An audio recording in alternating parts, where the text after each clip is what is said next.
A couple of days ago, I downloaded Elden Ring nightreign. It's been pretty fun so far. It's a lot like Fortnite, where you just kind of drop into a map and you start exploring. It's based on these sites of grace, where they're kind of like checkpoints around the map. You start by kind of just clearing waves. There's these crates that you can pop, chests that you loot, just like any classic battle royale. A lot of times you'll just be running around the map, and then these like giant like bosses just spawn in it. It's pretty fun too, because like once you end up clearing the fight, you get like a nice little loot drop and stuff. I think for this one, I got like a torch. The torch is pretty nice. Like you can like breathe fire and stuff with it too. It's pretty fun. These beautiful sceneries as well, just kind of roaming around. There's like this like ring system too, where the map shrinks the longer you're on it over the course of like 10 minutes. Again, very similar to Fortnite. It's also these jellyfish that just kind of like punched me while I was trying to get to my teammates. Wild stuff. Giant enemy crabs as well. I ended up finding this dungeon too. At the end of it, there was a bunch of chests. I got like some really good gear off of it. It's pretty fun too, just in general, the looting system. Like, it feels like a really good PvE battle royale, which is pretty wild. Like, I'm surprised they made like a PvE version of that type of game. It's a lot like the classic Elden Ring, of just like exploring the world, fighting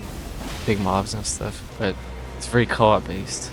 Like, it's really easy to find a match too. There's also parkour in the game too. We lost one of our teammates on this run because we had to jump up on the map on these stones. The ring was shrinking and everything, and he didn't make the jump, so he ended up falling in the ring. I was like looking back at him and stuff, but we made it to the boss fight and it was good. I noticed the balance in this game is kind of wild. Like, depending on how fast you can level up, really kind of depends on if you can clear the night or not. If you've never played this game before, this game's based on like days and nights. I think there's like 3 nights, and each night has like a big boss fight. And once you clear that, you can like beat the game and stuff. So I have a couple of runs that I want to show y'all. I was just playing around with the different classes and stuff. So for this run, I played as the archer. I think the official name for it is called Deadeye. Most of the gameplay is centered around just firing from a distance, which feels really overpowered in an Elden Ring game. It's pretty good. There's lots of bosses to fight. I got a really good team for this run, so we just started clearing them. There's like this big castle area that I found that's really good to farm for the first night. It's got this giant on top, kind of like throws stuff at you. Pretty wild. You kind of just range from a distance. You have unlimited arrows and everything. After we popped him, I was able to get his bow and use that for the rest of the round. It's pretty good too. It had like a rain ability, and then it pretty much one-shots on healing teammates. Really good stuff. At the end of night 1 on this run though, our teammates kept on getting down. I kept on having to resurrect them and stuff. Archer class started feeling like a just like the healer class. Started working as a team. Eventually, we were able to get the first night cleared. Went on to night 2 and everything.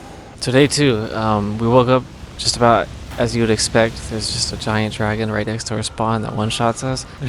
Pretty chaotic spawn point. After our teammate and me went down a couple times, I was able to res him, and we were able to take the dragon down. It went pretty good after that. Pretty good loot too. It drops like purples and everything. It feels really satisfying. So we continued our hunt, just kind of slaying the big enemies in the area, getting our loot up, getting our levels up. It's pretty fun fighting as a co-op squad compared to the single player. Some of these enemies though are just like wild. Like night 2 is definitely a difficulty scale. We were getting one shot on one shot. But night 1 we didn't really get any loot drops, so it was kind of made sense we were getting cleared at this point. We kept on having the issue of the ring, like the Fortnite battle ring. It kept on pulling up on us when we were fighting bosses too. I think we got wiped here at one point, yeah. Anyways, eventually we made it to the night 2 final boss. Night 2 was a lot of just the same as night 1. This one was kind of chaotic too. It heavy hitting, had a lot of hit patterns that were very like staggered. Like it would like delay its attack, so it was kind of hard to like know when to hit, I guess. But it was pretty good overall. Okay, so we got run number 2 that I wanted to show y'all. This one we played as the knight, or just the default warden class, whatever it's called. We had some really good teammates for this run as well. We started out with some big mobs. We got some really good loot right off the bat. There's this thing that was just like throwing big explosions at us. There's this big guy up here, very similar to the first map. I found a staircase that led me up to him, so I ran up there and he had a whole bunch of people guarding him. It's kind of rough to fight. I was able to use my ult a bit for the first time and it felt pretty nice. We were able to take him down pretty good. I followed my teammate in the sewer, and then we found this big wolf and we started fighting him. We started setting the floor on fire. We were able to clear it pretty quickly though. We got some purple loot as well. That's pretty good. We made it to the end of the night fight pretty quickly. We got some crits on it pretty quick. It was really easy to stagger, so it was actually pretty like simple fight overall. And then we quickly made it onto day 3, or at least that's what I thought at the moment. But it turns out we were still at day 2. We had a couple more bosses to fight, so we went after this one. This one was crazy. When it would swing, it swung its tail and it would destroy trees and everything. Like it was just definitely a monster at some level. It's pretty fun to fight overall. The character I was playing had a grapple hook. Using the grapple hook to the big like wrist cannon thing worked pretty well. We eventually made it to the actual end of the night. There's these 3 horsemen looking thing. Got some good crits on them, just like the last boss. The first 2 ads were pretty easy to clear, but the last boss took a little bit of time. I had really good teammates, so we were able to clear it really quickly. I was expecting the night to end there and just go to day 3, but this slime thing appeared and it took us to a different realm. It was definitely unexpected. But day 3 finally begun, and we had this really nice like upgrade area. We did some upgrades, and then it had this really long hallway to a very interesting looking door.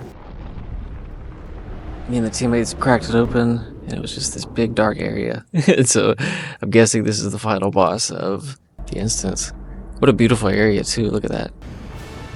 So we spawn in, it's like this big like saw field looking thing, and then a giant 3-headed dog appears. This thing was like one-shotting us too. Like this was a it was a brutal fight. It felt like we were under-leveled or under-geared at some level. They had big AoE attacks too, so you kind of just had to dodge. We almost got some crits on them, but I didn't know where the location was, so we just started swinging. It took a lot of hits too. We would go down a couple times. It had this form where it would split into like 3 dogs and stuff. Again, this was like a heavy hitting boss fight. As you can see, like you would get kind of like chained into attacks, so you could lose all your health in just like one like stun lock, I guess is what it's called. After getting so close to beating it, I launched another instance with another random group. I played the bird character this time. It feels really nice actually. You can block and swing at the same time, so it feels like, I don't know, it just feels really really good. The way they designed each of these classes is really fun. This group that I got with, they really liked hunting down the Eustace flasks, I think is what it's called. There's churches that spawn on the map near some of the high level bosses, and when you go to the churches you get bonus healing and all that stuff. So we just kind of went through the map clearing the bosses, visiting all the sacred sites and things like that. Day 2 started and there was a lot of enemies that were just right outside camp, so we just got to clearing them. We got a lot of XP, we got a lot of levels. It was a good sign for fighting the final instance. And there was a surprising amount of boss hunting going on in this instance. For one of the bosses, the Fortnite battle ring kept on creeping up on us again. Right before the night started though, I was in like a shop and then the ring got me. I went down for the ring, so I ended up losing a level, which losing that level might come into play later. But anyways, we cleared the night pretty fast. We were able to get to day 3. Went through the goo again, went through all that stuff, down the pathway, through the door, through the other door.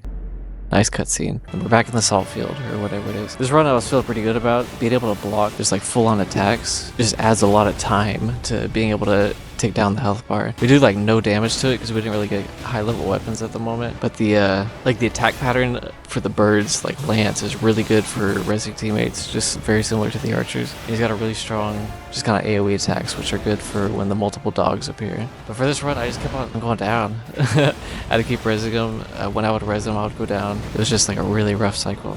I thought we got wiped right there, but then one of the teammates lived. He ended up getting rezzed. Rezzed me, died getting rezzed. And then while I was up, I think the instance just ended. It seemed like it bugged out or something. But I don't know, this game is very difficult and it's very enjoyable. I'm looking to to clear this instance soon.